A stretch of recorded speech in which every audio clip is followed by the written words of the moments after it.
It's official. We've been RVing full-time 90 days. Man, time flies, guys. It really does. So this video is all about the good, the bad, the in-between. Some of the biggest mistakes that we've made. I know you're shocked to hear that we make mistakes, right? And at the end of the video, we're going to answer questions, some common questions that you guys have. So enjoy the video. Enjoy.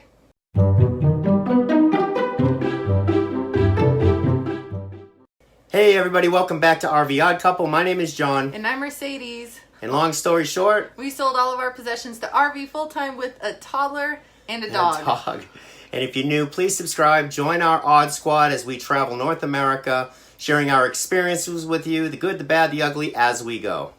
So in today's video, we're going to talk about the really high highs and the really low lows of RVing. And we hope that you take it in good taste, but we're just giving you our perspective. Our experience. Exactly. And our hope is to help someone, if you're potentially considering this lifestyle, to really give you that authentic version of what it's like so you don't think it's all roses. Yeah, we want, it's like RVing full time is all emotions amplified. The highs are really high, the lows are really low.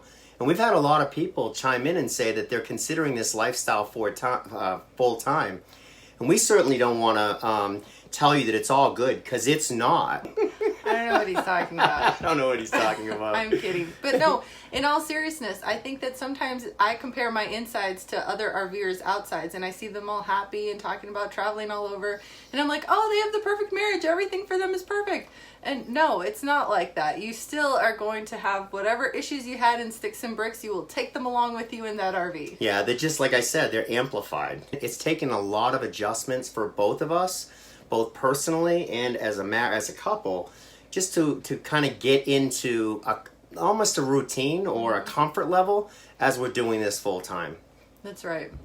So let's start out with one of the high highs. The high highs. When we first left and we started on a journey, I mean, it was awesome. We were like on the same team. We were excited about the future. We were about ready to embark on our journey. Mm-hmm. And we were totally and completely in love. I mean, we couldn't have been gelling any more than we were. We were just, it was wonderful. We were totally and completely in love. We would, like, it was a second honeymoon. It was wonderful, but when you leave your sticks and bricks behind, mm-hmm. and you move into 400 square feet with a toddler and a dog, after a month, the honeymoon can only last so long. All right, so let's talk about one of the awesome things about RVing full-time, mm-hmm. and that is the geography, guys. Yes. We've traveled about 25% of the lower southern states. But the geography changes that we've experienced as we've traveled are just amazing. America is absolutely gorgeous. This is a beautiful country. What a beautiful country it is. And the geography means you can be in one place in 1 minute, and then a couple hours later, the geography completely changes, whether it's the ocean or fall. Yeah, or the trees, or the birds. The birds, the animals. Yes. All of it. It's been awesome. It's freeing. It's really cool to witness. So one of the negative things that we've experienced is when the weather goes south. So we left Florida. We should not have left winter. We probably should have waited. It's interesting because when you live in an RV, the weather, the elements have a real huge effect on your daily living, right? So one of the things that Mercedes didn't like is when you get heavy thunderstorms or when it got really windy, right? Yeah, because it got really windy and the whole RV was kind of like shaking a little bit. But, you get used to having a home that doesn't shake when it's windy. I don't know if that makes sense. And then the other thing is the rain. When it's raining, it's really hard to hear anything which I actually kind of like the sound of the rain. That sounds kind of cool. I like when the RV rocks like crazy. It's like being on a boat. I like that. I sleep like a baby in weather like that. I don't think the RV should be rocking like a boat. See, I think the RV should always be rocking like a boat. When we do laundry. Yeah, when we do laundry. All right, we digress. What were we talking about now? Then the other thing about the weather is when it rains for days at a time. You do get cabin fever, mm-hmm. Especially when you're living in a 400 square foot home with a 3-year-old. You do get cabin fever. So one of the things, even if the weather is cruddy outside, we make a point to get outside, mm-hmm. even if it's to jump in the truck for an hour and take a ride somewhere. Mm-hmm. So the other thing that's been really nice about it is with the new experiences that we've had is the food, mm-hmm. the culture of the small towns. They're Arley, awesome. Alabama over Christmas was such a trip, mm-hmm. And they don't have a big grocery store. They have just, you know, a store run by three local brothers, you know. And we were there for a couple of weeks, and we got to know some of the people in the town. And I get to watch local news. And so I really feel like I'm immersing myself in that place. And I tell you what, the different states just have a different culture. They have a different way different of feel, doing different things, vibe. talking. It's so awesome. And also the food, you know, there's different foods. This really could be like 50 different countries, you know, because there's so much difference. There's such diversity in the food, the culture. It's wonderful. Okay, and then so on the negative side, there's this isolation. But the isolation piece is a big one because, you know, routine. When we had our sticks and bricks, she had her routine, I had my routine. We had a base of friends that we would meet with for lunch, dinner, hang out, play golf with. That's gone now, and what we have is each other. Well, I think one of the things that's really important if you're going to consider this journey, whether you're caravanning or whether you go to parks and participate in those activities, is as a woman, I need to form connections with other women and talk to other moms or just other women in general. They don't have to be moms of small children. Just connect with other women, and he needs to connect with other men. But men don't call it connecting with other men. We don't connect with other men. You want to go fishing? You want to go play some golf? But whatever it is that you men call it, you got to do it.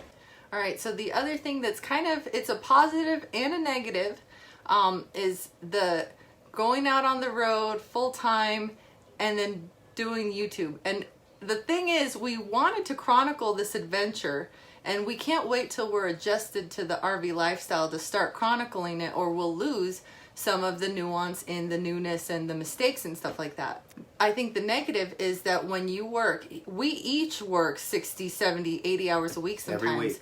Which means that sometimes we're in beautiful places and we don't get to experience it completely. Exactly. So we might only have 1 or 2 days to explore. So a lot of you guys have mentioned that you want to go out on the road full time and YouTube it as well. And I just want to give you a fair warning, because we're getting asked, how did you guys get so successful on YouTube so fast? And it's a lot of work. Because we didn't know how to do any of this. We didn't know how to do any of these pieces, all the pieces that go into making a video and getting it up on a regular basis on YouTube. We had no experience with that whatsoever. Now we're starting to get a rhythm on these videos. I think you could probably tell a big difference between the first video we did and the videos that we're doing now. We're starting to get a nice rhythm where it's not taking us the amount of time that it used to take us. But, we're getting better and better at this, which means that we'll be able to enjoy, you know, the RV lifestyle, if you will. Exactly. So if those of you that are planning on doing this, don't set yourself up for failure by thinking you could be successful at this, doing this 10 hours a week and still get to be outside and enjoy everything. Right. Something's got to give. So let's get to some of the questions that you guys have asked us. And there's some common questions. We get a lot of questions, but some of the common questions are, the first one is this experience everything that you've expected it to be or imagined it to be? And my answer to that is yes, no, and maybe. Sometimes. Don't know yet. Yes, exactly. Because I think that I wasn't prepared for the lack of that solitude alone time. But at the same time, getting to see the country, I wasn't prepared for how beautiful this nation is. And we still have so many more states to see. We're just getting started. Yep. This guy sent a question through the comment section, and it said, would you do this lifestyle by yourself without the other? And my answer was, absolutely. I've wanted to do this my whole life. I love living like this. And I looked at Mercedes and said, you wouldn't. And I was like, you can't answer that for me. And it was funny. And he's like, are you serious? You really would do this? And I was like, yeah. And he's like, you would do this. And I was like, well, no, not a fifth wheel. Are you crazy? No. But I would totally do like a small class B or class C by myself. In yeah, fact, but would you still have done it before you had any experience with it? I wouldn't even have known, because I am a fixed person. I don't like movement, and he loves movement. I love change so of he movement. gets me out of my comfort zone, and I keep him a little grounded into reality, which is actually a really good match. It's a hard job. It is. It's a full-time job. I would totally do it on a small scale if I could. Oh, that would be so much fun. Are you kidding me? That would be like a pilgrimage of sorts, you know? Because you guys have asked, we are going to start adding bloopers to the end of our videos, and we hope you like them. We'll see how it goes. We were just contacted by a nationally syndicated radio host asking us if we would be willing to do an interview. We have accepted. We got a tentative date yet, but we don't want to give the exact date until we know all the details. We've never done anything like this before. So we'll see how that goes. But If you like this video, give it a thumbs up. If you don't like this video, give it a thumbs down. And if you haven't yet subscribed, please do so. Join our Odd Squad. And please leave a comment below. What were your experiences when you first started full-time RVing? Were they kind of like ours? Let us know. Thank you. Thank you. We'll see you next time. Lucky to be able to do this live. Now she's going to squeeze my ass instead of hit me. Don't squeeze my ass when I'm talking. I don't know what he's talking about. All right. So what's next? I don't know, but you gotta stay focused. We sold, along with our home and most of our belongings, we also sold my wife's car. We didn't need it anymore. So we don't have that escape route. And so far, she hasn't tried to drive the truck. She's a little bit intimidated by it, but we'll get her in there eventually, and she will pull this rig someday. We'll probably do a really good video on that. Yeah, that would be great. We just have to warn everyone.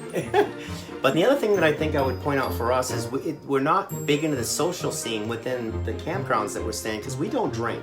Yeah, so we don't have that lubrication we don't drink. Of like not caring. We're like... I used to drink and I'd roll balls at everybody. I'm rolling. I rolled too many balls when I was drinking. Alright, what's next? Oh. I just want them to hear that. Because you really do hear everything. Shh. Listen. Focus.